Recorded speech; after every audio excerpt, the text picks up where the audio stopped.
Bonjour, c'est Monsieur Veneudenard. Nous allons continuer la leçon sur les périmètres et les aires. Mais quelques rappels s'imposent. Lorsque vous utilisez un compas et que vous le faites tourner, vous construisez une figure géométrique nommée un cercle. La particularité d'un cercle est d'avoir tous ses points équidistants du centre. Cette distance particulière séparant le centre de n'importe quel point du cercle est nommée le rayon. L'aire délimitée par le cercle est située à l'intérieur de ce dernier et ce qu'on appelle notre disque.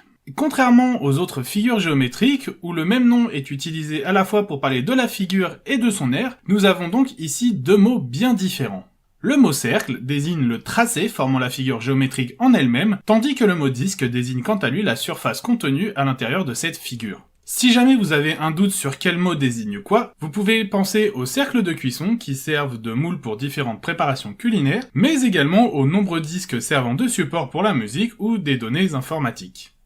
Maintenant que ce point de vocabulaire est fait, je vous propose de revenir sur le cercle avant d'aborder réellement la formule de l'aire du disque. Nous avons déjà vu que la propriété intrinsèque du cercle est que le rapport entre son périmètre et son diamètre est égal à pi.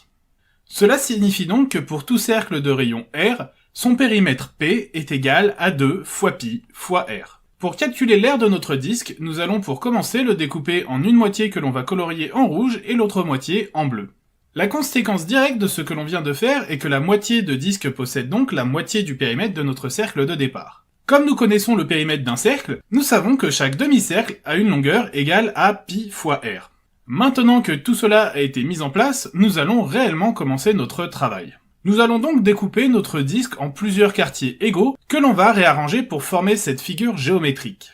Bon, jusque-là, rien de très pratique pour nous, puisque la figure ressemble vaguement à un parallélogramme qui viendrait de se faire piquer par une méduse. Nous ne sommes donc pas en mesure de calculer l'aire de cette figure, et il semble à première vue que ce travail ait été inutile. Mais si nous découpons notre disque en un nombre de plus en plus grand de quartiers, nous remarquons alors que la figure que l'on obtient lorsque l'on réarrange ces derniers semble ressembler de plus en plus à un rectangle. Une démonstration mathématique que je vous épargne nous permet de démontrer que si l'on découpe notre disque en un nombre infini de quartiers, alors la figure ainsi obtenue sera exactement un rectangle.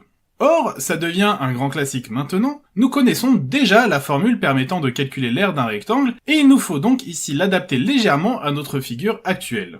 La longueur de notre rectangle correspond ici, selon votre vision, soit à la longueur du demi-cercle bleu, soit à celle du demi-cercle rouge.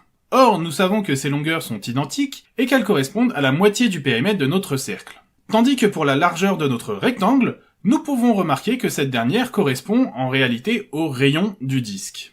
Techniquement, ce qu'il faut savoir, c'est qu'un simple jeu de découpage de notre disque en quartiers et de réarrangement de ces derniers nous permet d'obtenir un rectangle à partir duquel il est possible de calculer facilement l'aire du disque. Puisque nous avons toutes les informations nécessaires en notre possession, nous pouvons donc conclure que pour un disque de rayon R, la formule de son aire est R du disque égale pi fois R, ou pi r carré. On remarque donc ici de façon assez similaire au carré que notre disque n'est défini que par une seule variable qui correspond à son rayon. Bien que le nombre pi intervienne dans la formule, ce dernier n'est en fait qu'une constante valant approximativement 3,14 et que l'on retrouve dans toutes les formules faisant de près ou de loin intervenir un cercle. Voilà. Nous allons passer au résumé du cours. Donc pour l'aire d'un disque, il suffit de calculer pi fois r fois r. R fois r peut s'écrire r au carré, donc on peut écrire aussi la formule pi fois r au carré. On va voir un exemple, on nous demande de calculer l'aire d'un disque de diamètre 7 cm. Alors là on fait attention, on nous a donné le diamètre, alors que dans la formule, je dois avoir le rayon. Je rappelle que le diamètre, c'est 2 fois le rayon. Donc si je veux le rayon, je prends le diamètre et je le divise par 2. Donc ici je fais 7 divisé par 2, ça me fait 3,5.